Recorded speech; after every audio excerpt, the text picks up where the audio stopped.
Boa noite, estamos aqui novamente na sexta-feira com o programa Nosso Encontro. Os nossos agradecimentos iniciais para o nosso patrocinador, o senhor Roberto, proprietário do Summer Stormer Camel, em São Bernardo do Campo, o telefone 43540094, o maior criador da raça labrador do Brasil. Roberto, um grande abraço, o seu cachorrinho está me dando um trabalho danado lá em casa, tá? Um grande abraço também para o nosso entrevistado da outra vez, o comandante Charles. Eu gostaria de pedir desculpas aos nossos telespectadores, pois faltamos 2 programas seguidos, mas foi por um probleminha de saúde na família.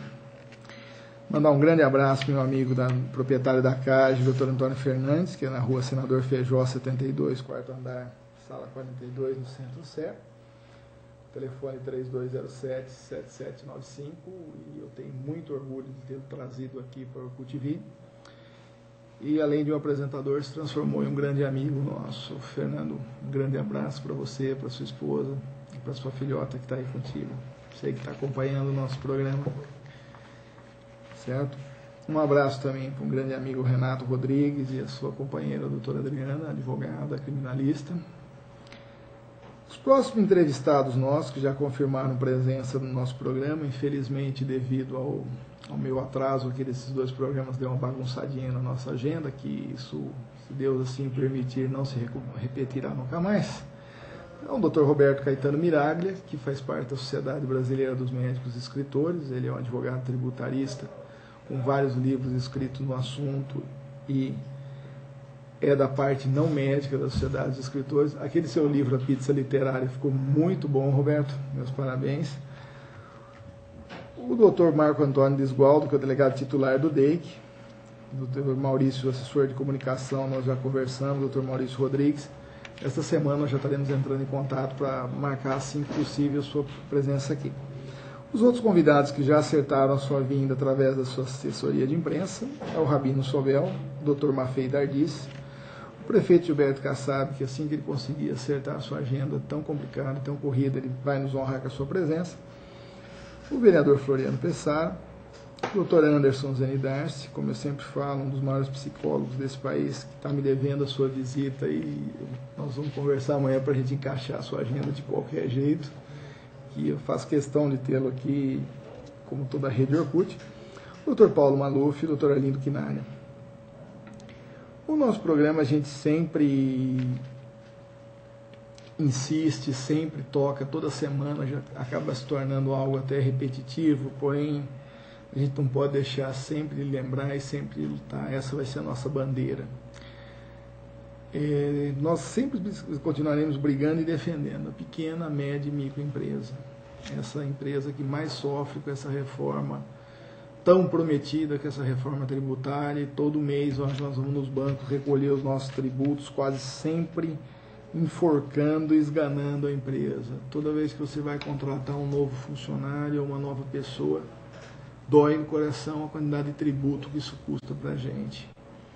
Eu creio que se dependesse do presidente Lula, ele já teria resolvido esse problema há muito tempo, mas a gente pede para o Congresso e para o Senado dar uma forcinha, aprovar isso logo, que está travancando o país. A gente sabe quanto isso está atrasando as medidas e as empresas, em modo geral, que tentam sobreviver. As multinacionais não precisam de tanta ajuda.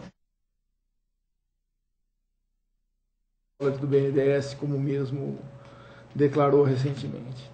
Eu acho que a gente tem que investir no nosso país, aqui dentro, que está faltando as coisas. Os buracos que estão comprometendo as nossas ruas e a nossa situação de modo geral. Nós vamos continuar sempre tocando nesse assunto, sempre perturbando, sempre como aquele chato de plantão. Vamos ajudar as pequenas, micros e médias empresas, desde como ele se organizar, como ele se escriturar, como ele fazer um livro caixa, como ele organizar tudo certinho. Vamos dar clareza nessas leis. Parar com essa mudança a cada 5, 10 minutos, que não tem como a gente trabalhar desse jeito. O pequeno empresário, ele sofre não só na parte contábil, na parte jurídica, na parte trabalhista. Uma diarista tem direito, não tem direito. Se você consulta um local, dizem que com 3 dias ela não tem direito às indenizações trabalhistas, outros dizem que com 2 ela tem. Vamos fazer uma coisa clara, não custa. Eu acho que no Brasil nós temos excelentes escolas de advocacia, excelentes escolas de de economia, grandes escolas de contabilidade. Vamos organizar isso de um modo geral, que o pequeno empresário não precisa ficar tão perdido como fica nessa área. Principalmente nós, profissionais liberais, que não somos enquadrados no Simples, temos uma outra regime de tributação e nós ficamos mais perdidos a cada dia que passa. Eu estou quase desistindo de conseguir entender isso daí. O presidente Lula já aprovou tantas leis importantes, como nós discutimos da outra vez com o comandante Charles aqui, 16 anos enrolando a lei do Bombeiro Civil e ele conseguiu aprovar isso numa canetada. Pedir que façam uma forcinha ao Senado e ao Congresso e ajudem a isso, porque está atrapalhando o pequeno e médio empresário. Vamos regulamentar isso daí. O que não falta nesse país é lei. Apenas vamos adequá-las ao que a gente possa conseguir entender isso daí. Talvez a lei que para um economista, para um grande empresário seja fácil, para nós não é. O pequeno empresário é complicada. O profissional liberal é pior ainda. Nós somos tributados no Conselho Regional de Medicina como profissional liberal, somos tributados como empresa, certo? Então nós temos duas tributações lá dentro. Nós temos tributação na prefeitura, PIS, COFINS, INSS, a tributação dos funcionários. A gente quer contratar um funcionário a mais e dificulta cada vez mais.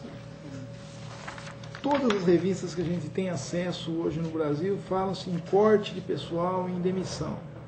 Eu já falei aqui inúmeras vezes, eu sou sempre contra demissão, sempre contra corte de pessoal e principalmente contra cortar custos dessa maneira. Eu acho que o olho da rua é muito bom, mas não para quem está trabalhando, é para quem manda embora, que está com o mau empresário que sente aquela alegria em demitir alguém. Eu, quando demito alguém na minha empresa, eu sinto uma dor no coração muito grande, perco o sono, passo mal, não durmo, fico irritado, porque eu sei que eu estou colocando um pai de família ou alguém que ajuda na sua família na rua. E esses impostos que a gente paga não revertem para a gente como a gente paga eles. Eu acho que esses impostos são cada dia mais... Cada dia a arrecadação bate recordes e recordes e recordes, mas porém, se a gente pudesse cobrar da mesma forma que a gente paga, nosso pensamento seria um pouquinho diferente.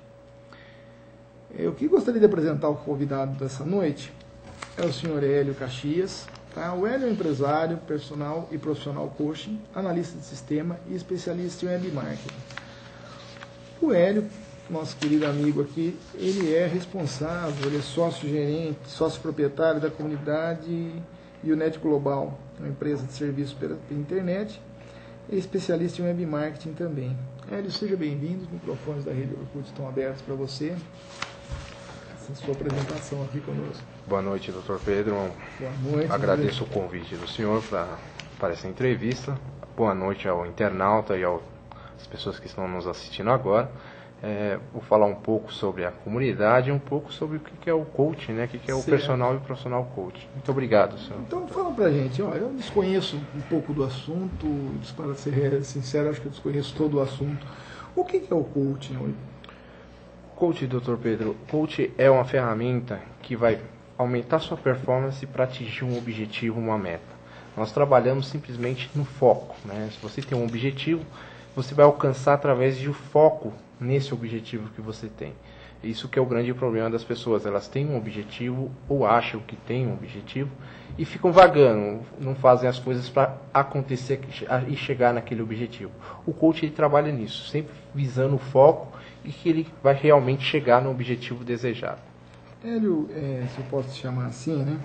Hélio, a gente percebe que uma grande parte do pessoal mais jovem é definir o que seria o seu objetivo. Hoje em dia, o adolescente ele é obrigado a optar por uma carreira profissional logo após o término do terceiro grau, do terceiro colegial. Não sei se chama assim, agora eu sou mais antigo. Tá? Ensino médio, né? Do ensino médio, numa idade jovem. Eu entrei na faculdade com 17 anos, mais ou menos, quase 18. Meu irmão entrou com 16 na faculdade de medicina e eu vejo que é uma responsabilidade muito grande para você se colocar para um jovem, pelo menos tão jovem, com 17 anos, 18 anos, 19, uma opção que ele vai fazer para correr todo o futuro dele, né?